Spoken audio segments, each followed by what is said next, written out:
It's 8 p.m. Thanks for everyone coming. Obviously, we're all here for a very serious event that happened this afternoon. My name is Deputy Chief Mike Pruitt. I have 4 representatives who are going to speak briefly to give everyone an update on where we are with our storm response today involving the tornado here in the Bargersville area and the northern Johnson County area. So the 4 people I'm going to introduce is Eric Funkhauser, who's the Fire Chief of the Bargersville Fire Protection District. We got Todd Bertram, he's the Police Chief of the Bargersville Police Department, Dan Cartwright, who is the Town Manager, and Stephanie Seasting, who is the Emergency Management Director. So I'm going to ask Chief Funkhauser to start this off, and he's going to come and address the search and rescue response. All right, good evening. Approximately 4:15 this afternoon, we started getting calls, and actually it was one of our firehouses that witnessed the tornado going just north of the firehouse. So they ended up getting on the radio, kind of giving a heads up that it was going through there and on the ground. And then we started getting reports of, homes collapsed, damage throughout the area. So we've been doing search and rescue ever since roughly 4:15 this afternoon.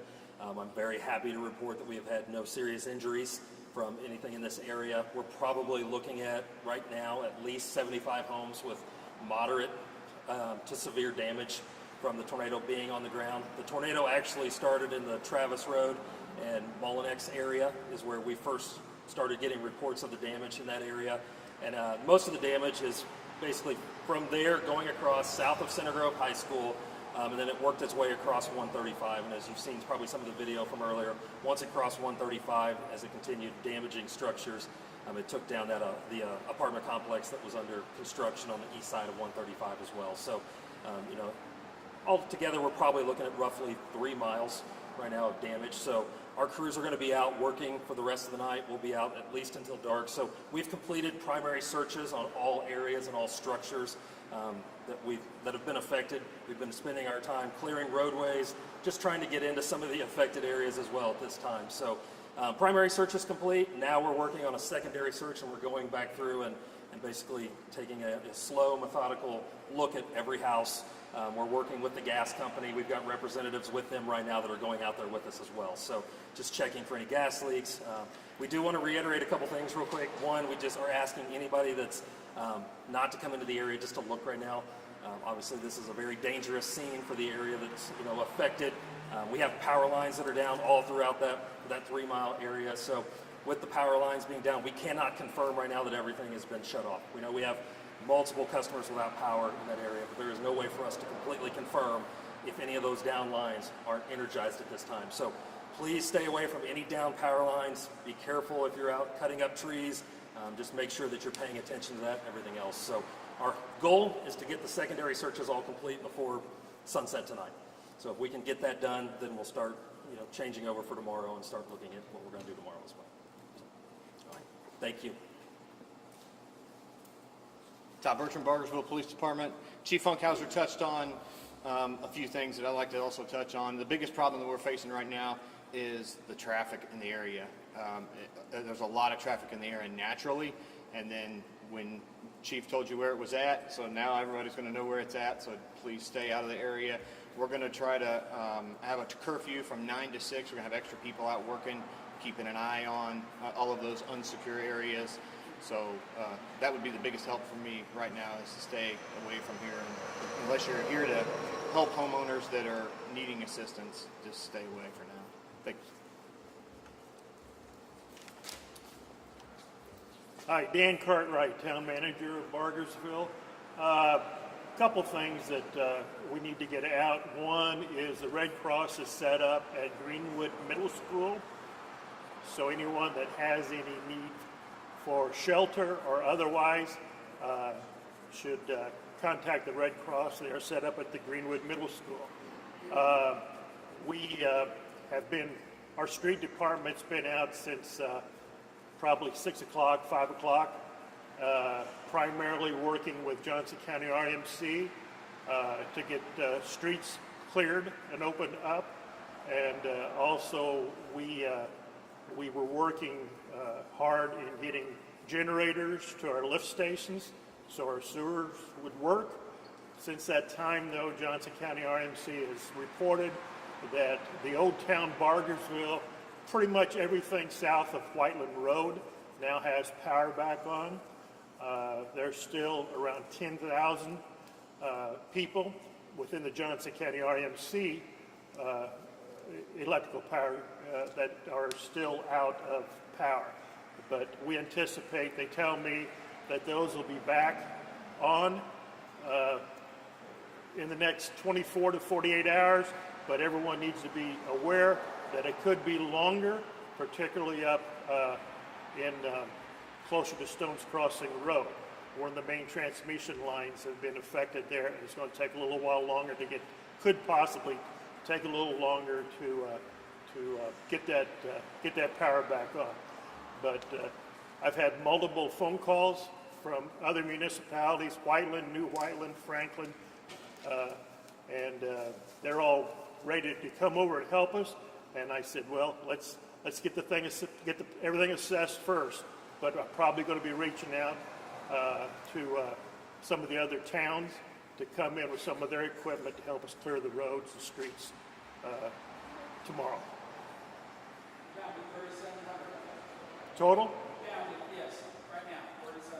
Just got a report, we're down to 3,700 people without electricity within the Johnson County RMC. Now that's not Duke, that's Johnson County RMC, but that's pretty much, so they've done a really outstanding job of getting that power back on. We went from almost 12,000 to the 3,700, that's pretty impressive. Thank you. Hi, I'm Stephanie Seasting, the Johnson County Emergency Management Director. Dan mentioned the shelter, Red Cross shelter. The address is 1584 Averett Road, Greenwood. It's at the Greenwood Middle School, and enter door 6. And they have that open now if residents need to go over there for some shelter. Also, we have our county highway out that's been helping clear the roads right now. And I've requested the DNR SALT team to come in to help get some of these big trees off the roads. So, and that's about it right now. Thank you. You guys have any questions for any of the individuals up The here today? curfew, you said 9 to 6, 9 p.m. to 6 a.m. Correct. 2100-06. Is that just anticipated for tonight, or? Yeah, for now. Yeah. Can you guys speak to the fact that, from superficial damage to complete destruction and yet minor injuries or no injuries at this point? I mean, that's pretty incredible, right? Yeah, it's amazing. I mean, this is the second tornado to hit Johnson County in the last 3 months. I mean, the last one came through on March 31st. We were very fortunate at that time that we had minor to no injuries whatsoever with that one, and this is what it appears at this time. We're not seeing any injuries, so we haven't found anybody trapped in homes or anything else. I think we had one car accident that was caused due to the storm coming through. One person was transported to the hospital with minor injuries from the car accident, but other than that, we have not actually transported anybody else. So it's amazing. I mean, to have 2 tornadoes come through that are on the ground for that amount of time in Johnson County, and for us to be able to hopefully, once we get through all this, find out that there's just minor injuries only. It's amazing. How long was it on the ground? Do we know? We're looking, I mean, we still got to do damage assessments, but just looking at the damage path right now, it started roughly in the Mullinex Road area and it crossed 135. So we're probably looking 3 miles is how long, if not a little bit more past that. So. I mean, you spoke on it a bit, but this is the second time Johnson County is experiencing something like this year alone. I mean, people are still working to rebuild over in Whiteland. Now we have the people over here in the Center Grove area now working. What is that like on a community? I feel like there's still a lot of togetherness. People kind of from Whiteland that we saw are here already knowing that they can come and help. What does that togetherness look like I mean, it's a small town. Oh, it's unbelievable. I mean, we witnessed it back in March, going into April when everything happened. I mean, we just saw everybody come together and everybody working and, just neighbors helping neighbors. A lot of the people that are here right now are just people coming in to already volunteer.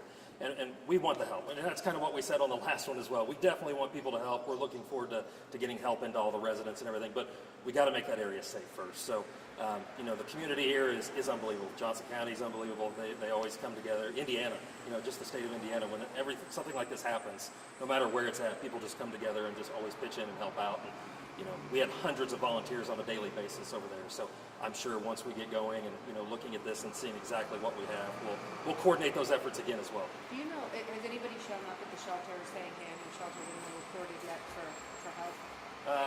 I knew that we had one person for sure that reached out and asked where the shelter was at, and they were going to drive themselves there. So we just got it open within the last hour. So within the last hour of getting it opened up, I haven't heard yet. So we'll be checking in here. And then as our crews are doing their secondary searches right now, the one thing that we wanted to do was just make sure we're talking to everybody in the neighborhood. So we're going to push it out through social media, all of our avenues that we have. But us just walking house to house right now, we're going to make sure that as we go to some of the most damaged structures that we'll bring that up to them as well, and, you know, make sure that they're aware of it and a place to go, especially with the heat that we're dealing with, as you can tell right now tonight.